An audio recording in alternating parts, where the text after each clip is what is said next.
arkadaşlar. Bugünkü videomuzda kat atmayı bakacağız. Oğul kontrolü yapacağız. Önceden hazırladığımız kabartılmış, geçen sene kalma ballı petek ve kabartılmış ballı petek. Bunları özellikle eski peteklerden seçiyoruz ki arının üşümesi azalsın. Bunlar bir nevi izolasyon sağlasın diye. Hazırladığımız temel petekler. Bunları da kullanacağız. Şimdi kovanımızı açabiliriz. Evet, bu kovanımız çok sıkışık bir kovanımız. Ve muhtemelen meme de asmış olabilir. Çünkü sıkışıklı bu. Durumuna bakalım.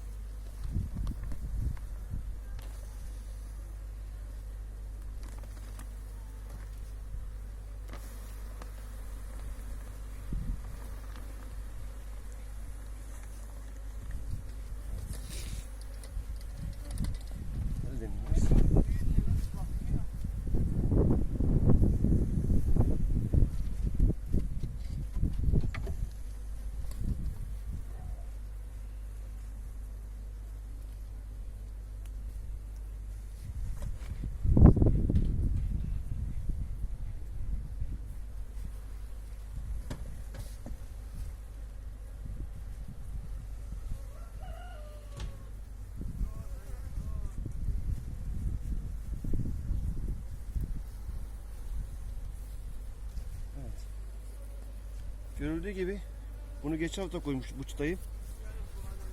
Komple şey yapmış, bloke etmiş. Ananın yumurtlayacağı alan kalmamış. O yüzden hemen bunu kata çıkarmamız gerekiyor. Şunu koyalım şöyle. İçi olarak koyalım bu birkaç çerçeveyi buraya.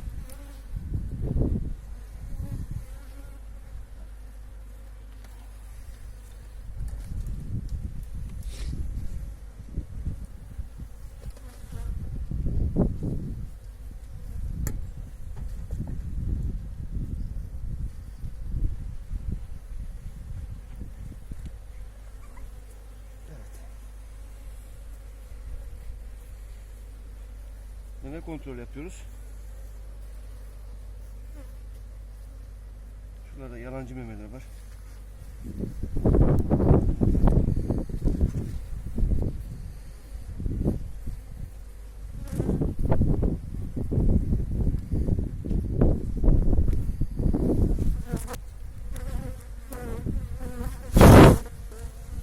Gördüğünüz gibi kapalı yavru. Üstlerde bal bloklamış. Altlarda da artık boşalan yerlere bal doldurmaya başlamış. Ananın gezineceği alan kalmamış.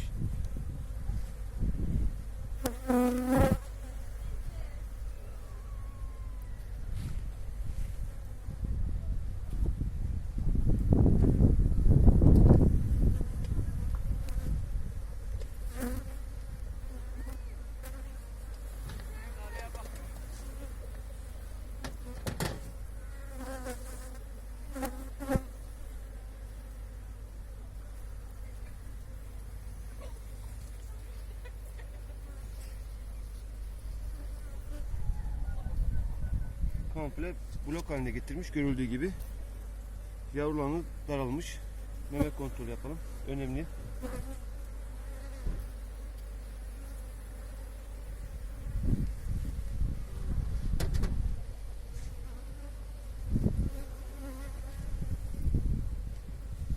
Mesela şurada görüldüğü gibi asmış buraya. Bunu dağıtıyoruz.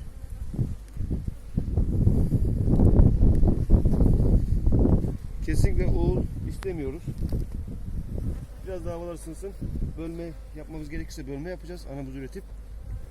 O şekilde oğul istemiyoruz. Bu komple kapalı göz dolumunda. Evet, bunu üst kat alıyoruz.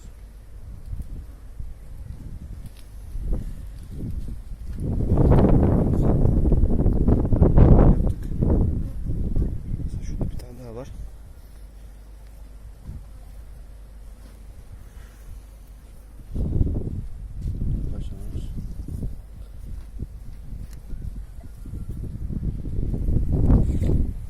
Evet, bunu yukarıda kat alıyoruz bunu.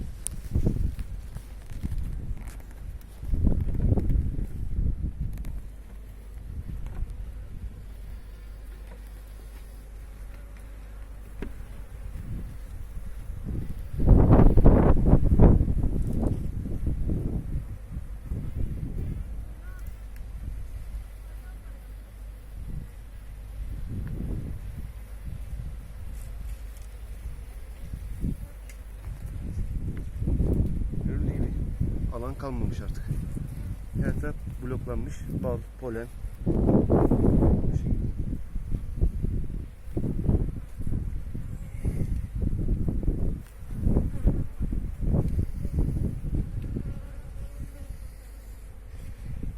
Evet. Bir meme de burada var. Görüldüğü gibi.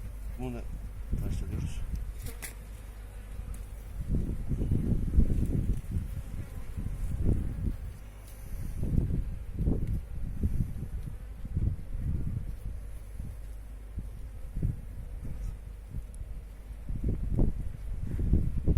Devam ediyoruz. Bunu da alıyorum yukarıya. Bir çerçeve daha alacağım çünkü çok sıkışmış bu. Altta yer kalmamış.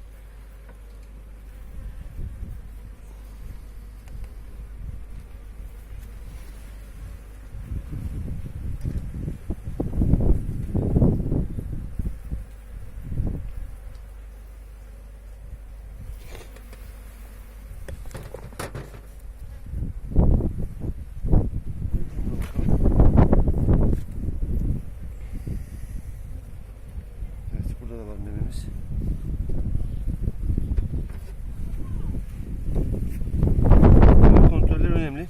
Bir tanesi atlarsak ister istemez anamız oğula gidecek. İstemediğimiz bir olay.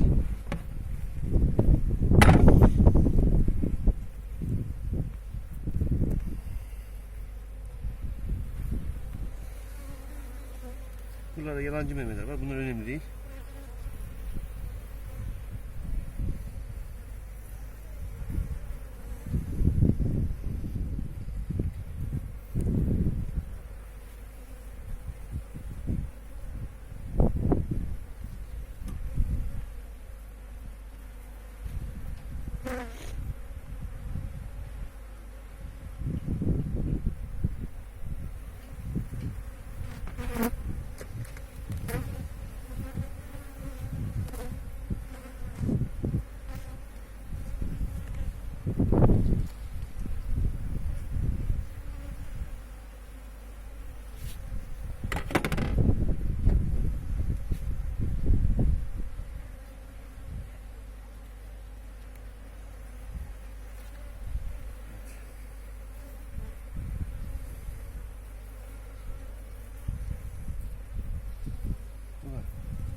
Komple kapatmış bunu da. Görüldüğü üzere.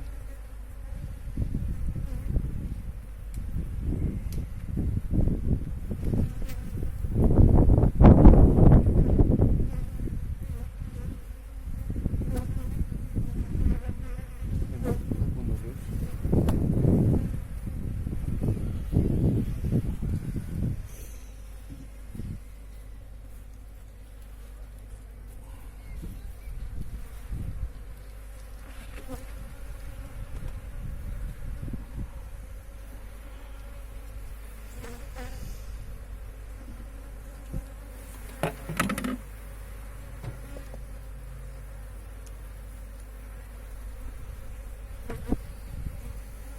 Evet, anamız burada. Şurada. Parmağım ucunda gördüğünüz gibi geziyor. Yavrulama alanı arıyor. Maalesef olmadığından dolayı artık onun yerini genişleteceğiz.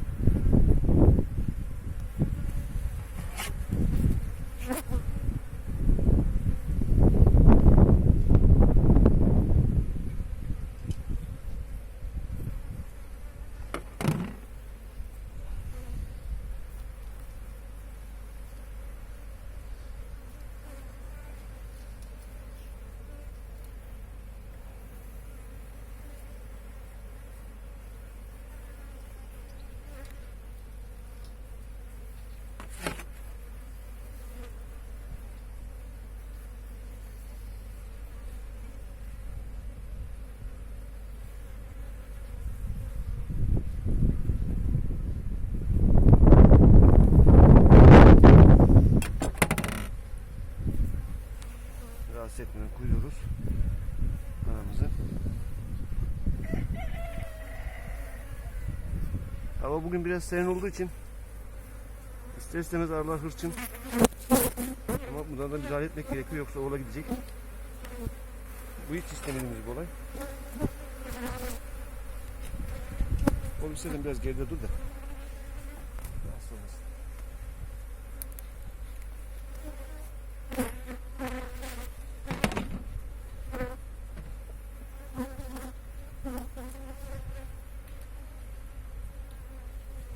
Evet. Son çerçevemiz. Komple bloklanmış. Ananın hiç yavrulayacak alanı yok. Yani bu durum bize risk yaratıyor oğul açısından.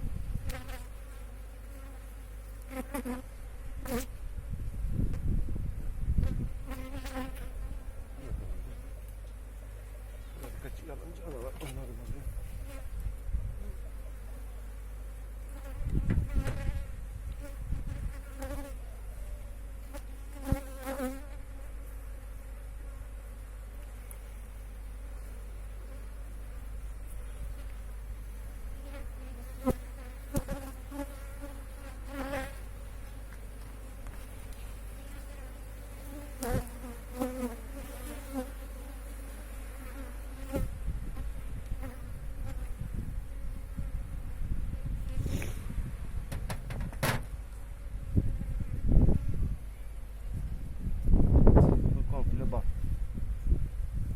Gördüğünüz gibi komple kapatmış.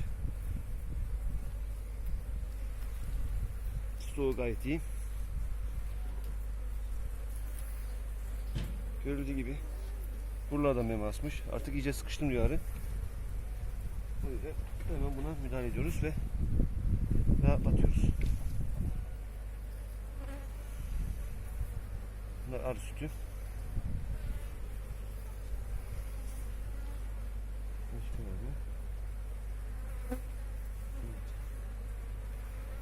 Ananın yumurtlayıcı alan hiç kalmamış. O yüzden hemen buna müdahale ediyoruz.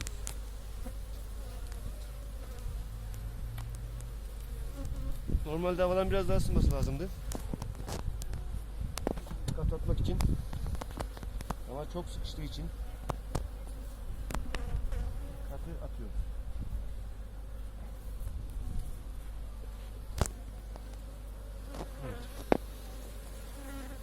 İlk başta kovanlarımın olmazsa olmazı yarım şerbetlik. Bunun amacını daha önce de anlatmıştım. Altına bunu dalak örüp erkek arı gözü atıp varayla doğal mücadeleyi sağlayacağız bunda. Bunu da ilerleyen videolarımızda göreceğiz. Bunu da koyalım. Hem arı biraz daha rahatlamış olacak. Alan olarak. Çünkü arının oğlan meyletmesinin en büyük nedenlerinden biri birkaçı ananın esik olması, sıkışık olması, ananın yumurtlayacak alanı olmaması, havalandırmasının iyi olmaması, ayrıca su kaynaklarına suyun kovanın için serinletebilmek için su kaynaklarının temiz ve yakın olmaması. Bu etken çok önemli. Şimdi birinci etken, kovanı artık şey yapıyoruz, genişletiyoruz. Temel peteğimiz. Temel peteğimizde benim dikkat ettiğim konu peteklerin içindeki Y harfleri. Y harflerinin yukarı bakan kısımları dışarıya gelmesi gerekiyor. Ben ona dikkat ediyorum. Evet, Y harfi şurada. Yukarı bakan kısmı dışarıya getiriyorum daima. Evet.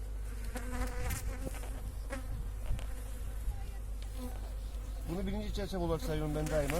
Yarım yemliği. Muhsin Hoca'nın dediği gibi bu yaz kış burada durması gerekiyor. Bu birinci çerçeve olarak bu gözüküyor. Bu 2 ve daima 2 ve 9'a atıyoruz çerçevelerimizi.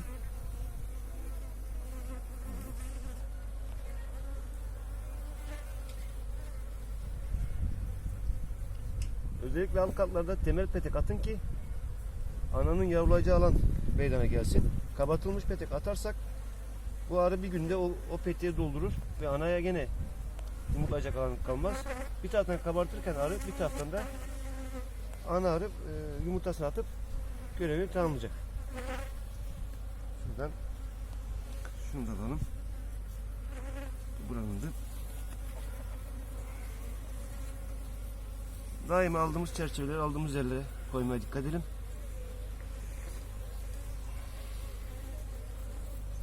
Evet. Gördüğünüz gibi komple bloklu.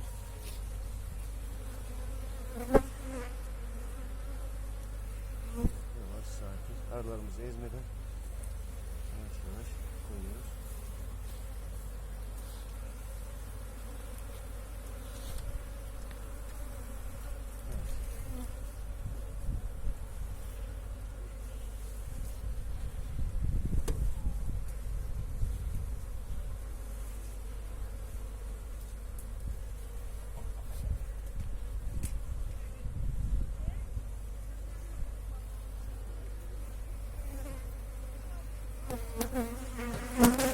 Evet. Dediğimiz gibi 2 ve 9'a koyuyoruz. Yarısına dikkat ediyoruz. Yarısı dışarıya geldi.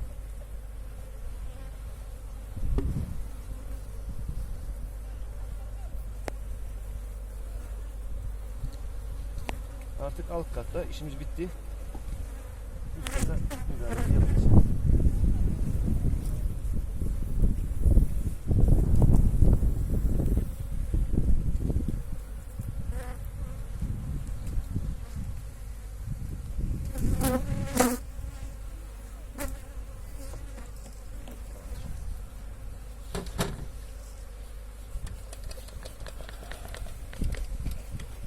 Kalsiyum iyi olduğundan dolayı şerbet vermeyeceğim bu arıma. Çünkü biraz da yavru alımı assın. Onu istiyorum.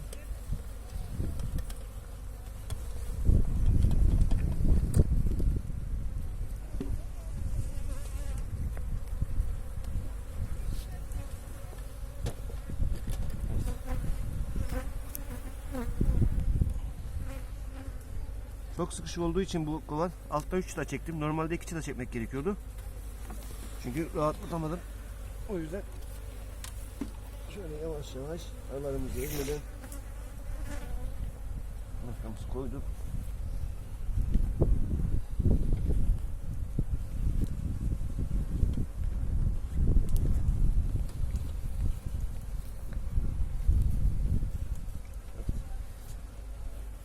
Bu şekilde dikkatimizi koyduk. İşimiz daha bitmedi.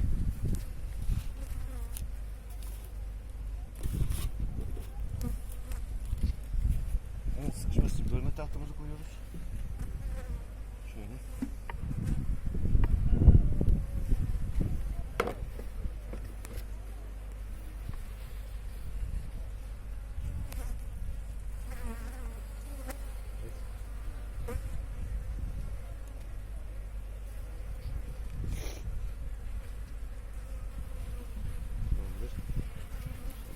Şimdi tam yemeği koyuyoruz. Çünkü havalar geceleri serin olduğu için bu arıyı bu şekilde bırakamayız. Şöyle boş alanı kapatmamız gerekiyor ki yukarıdaki yavrularımız üşümesin.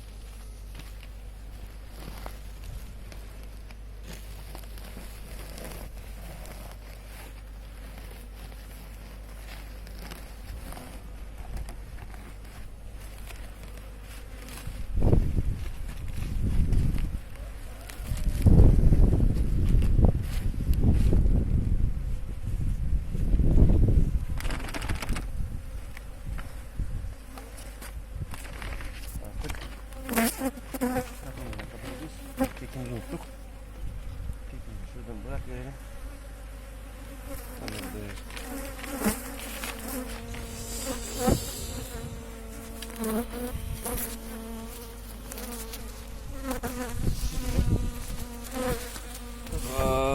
Bitirmiş olduk.